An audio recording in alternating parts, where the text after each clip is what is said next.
యూకేకి వచ్చినాక నేను ఇన్ని మిల్క్ బాటిల్స్ చూసి పరిశాన్ అయిపోయినా. ఎందుకంటే మన దగ్గర ఏముంటుంది భయ్, మహా అయితే ప్రీమియం అదే లైక్ గోల్డ్ అనేసి ముల్కనూరు, విజయ ఇట్లా ఉంటాయి కదా.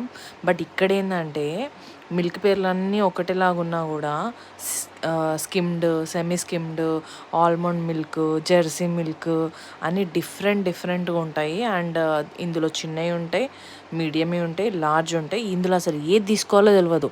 అండ్ ఇక పెరుగు విషయానికి వస్తే ఫ్లేవర్డ్ పెరుగులు ఏమంటారు, స్ట్రాబెర్రీ, మ్యాంగో, లైమ్ ఇట్లా ఏది పడితే అదే. ఇక తీయగా ఉంటాయి పెరుగులు. ఇక నార్మల్లీ కూడా ఉంటాయి అనుకోండి, బట్ చెప్తున్నా అట్లా కూడా ఉంటాయి అనేసి. వెరైటీ ఉంటాయి.